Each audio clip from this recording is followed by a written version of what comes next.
Journée mondiale contre l'hépatite, 28 juillet. 76e mission, Femmes et santé, confiée à l'OIDE par l'ONU.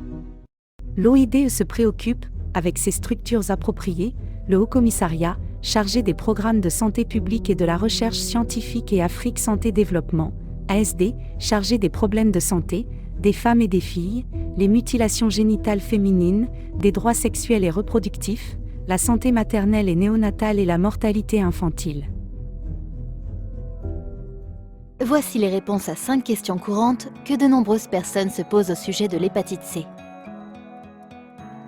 Quelles sont les principales différences entre l'hépatite C et les hépatites A et B? L'hépatite C est une infection du foie causée par le virus de l'hépatite C. L'hépatite A et l'hépatite B affectent aussi le foie et sont parfois confondues avec l'hépatite C.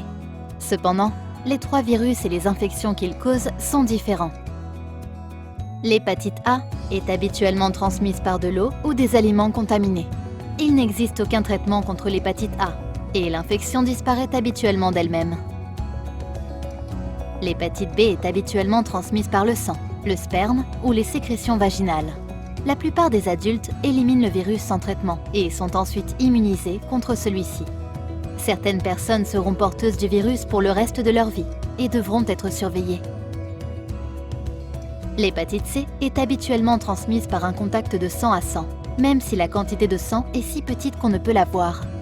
Environ 1 personne sur 4 éliminera l'hépatite C d'elle-même, et les autres devront suivre un traitement pour guérir l'infection. Une autre différence importante est qu'il existe des vaccins pour se protéger contre l'hépatite A et l'hépatite B, mais pas contre l'hépatite C.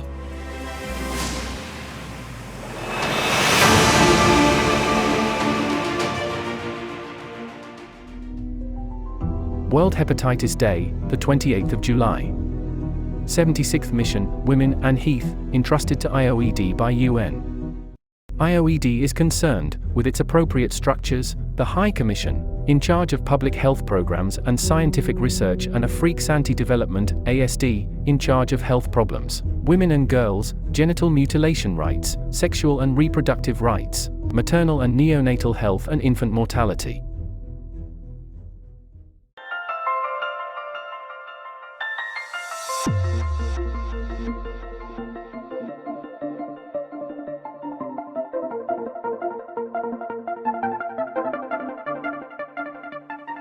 L'hépatite B reste vraiment un problème de santé publique à l'échelon mondial, puisque malgré la disponibilité d'un vaccin qui est extrêmement efficace, on a encore 257 millions de porteurs chroniques du virus dans le monde, soit plus que le VIH et plus que l'hépatite C. Alors ce vaccin, il est efficace, mais il n'est pas assez diffusé dans la population générale. C'est ce qui explique qu'on a autant d'infections chroniques dans le monde.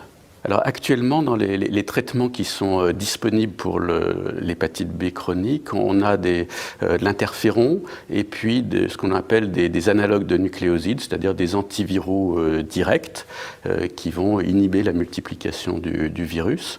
Alors ces traitements ne permettent pas d'éliminer l'infection virale, contrairement à l'hépatite C, et donc on est dans une situation où on va contrôler le virus, mais pas l'éliminer. Alors un des problèmes majeurs aussi en termes de santé publique, c'est que seulement 10% des personnes qui sont infectées connaissent leur maladie. Donc, ce qui expose la grande majorité des porteurs chroniques du virus à toutes les complications de l'hépatite chronique, cirrhose, cancer du foie. Et l'hépatite B est vraiment la cause principale de cancer du foie dans le monde. Et c'est un cancer qui est un cancer très compliqué, puisqu'il va être le 2e cancer en termes de mortalité à l'échelon mondial.